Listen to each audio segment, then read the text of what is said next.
For today's video mga sis, isasama ko nga yung mga clips na hindi ko nasama nung nakaraang araw. Sunday nga no, nag-church kami and kinagabihan nga nagplansya na ako ng mga uniform namin. At iniwan nga ako nung mag-ama ko mga sister kasi nagbalot nga sila. Hindi ko nga alam pero parang mukbang serye na nga itong ginagawa ko mga sister, char. And Wednesday evening nga mga sis, after namin mag-dinner ay nilinisan ko lang si Amira at syempre sinabihan ko siyang maglinis ng kanyang mga toys. After maglinis ni auntie ninyo, syempre mag-a-unpack kami ng parcel niya. Kaya tara, samahan mo ako and spend another day with me as 27-year-old public school teacher, small milk shop owner, wife and a mom, and back with another mini vlog. Hindi ko nga naisama tong mga clips na to mga sis sa mga nakaraan kong vlog. Syempre sayang naman, 'di ba? Sunday nga nito mga sis, medyo late nga kami sa church nito. Around 4:30 AM na nga kami nakatulog ng asawa ko since umaatake na naman nga yung GERD niya. Kaya parang wala kaming narinig na alarm nun mga sis. So parang 20 minutes nga kaming late nito mga mi. Pero syempre pupunta pa rin tayo ng church kahit late tayo niyan. Itong si Amira nga mga sister ay aburido na kasi nga daw baka sumasayaw na sila sa kids church. Habang nag-edit nga ako ngayon mga sis, itong si Amira parang dalaga na nga. And ayun, fast forward nga mga sis, nakauwi na kami ng bahay. And hindi nga kami nag-open ng shop nito mga sis kasi nga aalis kami for lunch. And ayan, for dakatok nga si Amira dyan mga sis kasi nga si Tito Amiel lang ang natira sa bahay kaya nilak niya. And kinagabihan nga mga sis, aba syempre for the plancha nga tayo ng mga uniform natin. Oy mga sis, nung nakabili nga ako nitong steam iron, gumaan ng buhay ko, char. Isang hagod mo nga lang sa uniform mo mga sister, aba for the plancha na yan. Actually, pangalawang steam iron na nga na nabili ko to mga sister, kaso nga lang yung una ay nasira. Kasi nga si Amira mga sis, aba for the gaya nga ako, kaya minsan nahuhulog niya, kaya ayun, naglilik dun sa may tubigan mga mi, at saka nagkaka-ground na, kaya hindi ko na ginagamit. And ang nagustuhan ko nga dito mga sis,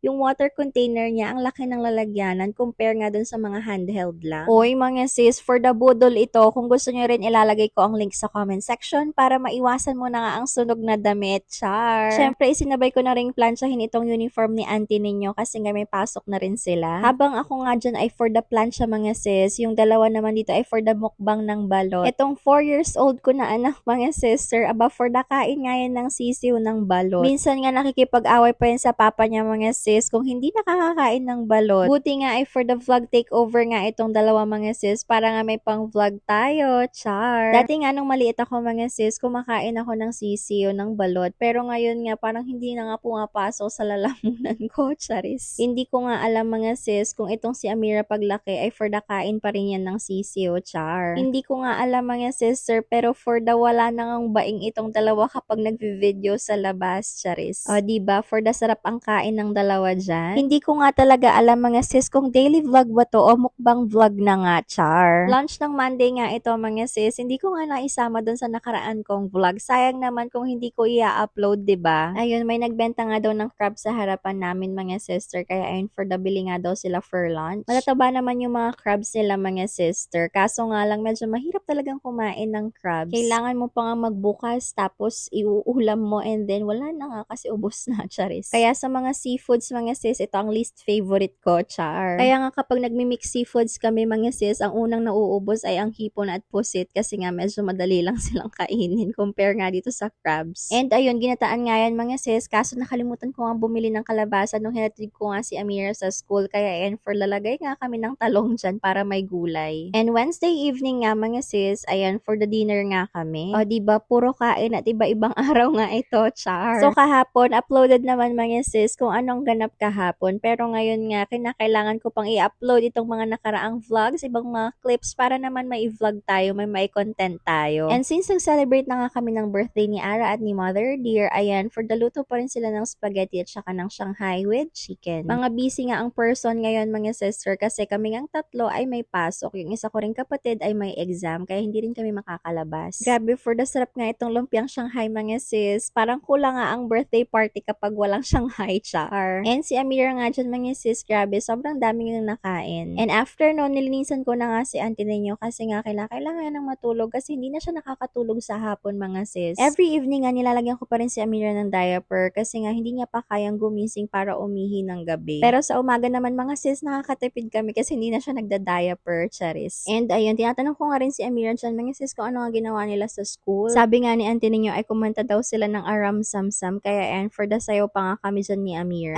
Actually, mga sis, itong si Amira ay for the kwento rin ng mga ginagawa niya sa school. At my best friend na nga daw siya, o diba? So, bago nga kami matulog mga sis, sinabihan ko nga si Amira na magligpit ng toys niya. Kasi nga palaging makalat itong area niya. Buti nga ay for the good mood si auntie ninyo at sumunod sa akin mga sis kahit na nga hindi pa yan natulog ng hapon. Paano kasi puro laro si auntie ninyo? Actually, ganitong stage nga talaga mga sister, mahirap nang patulugin. Pero may magic word nga ako kay Amira mga sis para makatulog nga siya ng maaga. And sabi ko nga kay Amira dyan mga sis, after niya mag-ayos ng mga toys niya ay mag-a-unpack kami ng parcel niya. O diba, para may motivation si auntie ninyo. Char. Alam niyo ba mga sis, may mga times nga kapag nag-voice over ako, sobrang daldal ko at ang dami kong naiisip. Pero may mga times din kapag nag-voice over ako, wala na nga akong maisip at masabi. Panoorin nyo nga ito mga sis kasi budol time na naman. Char. Hi guys! So for today's video ay mag-unpack kami ng parcel. So ito, it's for Amira. Amira's parcel. Okay. Sabi nila, hindi sa akin. Sino nagsabi? Mami, Mm. si Papa yun. O kasi pangalan ni Papa. Okay, ito mga Hindi sis. sa akin, Mama. Hindi nga nakapangalan kay Papa, pero sa'yo to. Kasi nga, yung mga clips ni Amira, laging nawawala. Kaya ngayon, wala siyang magagamit. So, nung 99 budol sale, mga sis, Wow! ayan, nag-check out na ako ng mga gagamitin ni Amira. Papa! Papa, look! May gagamitin na si Papa pang ipit kay Amira. So, first item, mga clips ng mga stars. Papa, saan saya, look! And, color yan, Amira. Pink. And then, what color yung ano mo? Star. Pink. Another is yung may mga suklay. Papa, And then, pwede siyang pwedeng pang yun? Pang hairstyle. Ayun. Papa, look! Next one, mga ponytails na in pink na may different designs. Ayan. Ayan yung may ribbon na mahaba. Ayan, sa buhok. Meron pa? And, next, another ponytails. Ayan, hindi na sandali yung binibili ko mga sis kasi para daw hindi malagkit yung hair ni Amira. And another clips. Sana naman di na mawala itong mga. And ito pa yung ribbon, parang yung pink kanina na mahaba. And another star na mga ipit-ipit. Another star, hindi ko alam bakit ang dami. Bakit ang dami? Where's this? Uy, madaming star! Hey! And another mga clips naman. Ayan, yung mga pang-design sa So, murang-mura lang to mga sis. Kahit hindi budol sale, kahit hindi siya naka-budol sale or mga payday sale, murang-mura lang to mga sis. Ilalagay ko ang link sa comment section. Bye mga sis!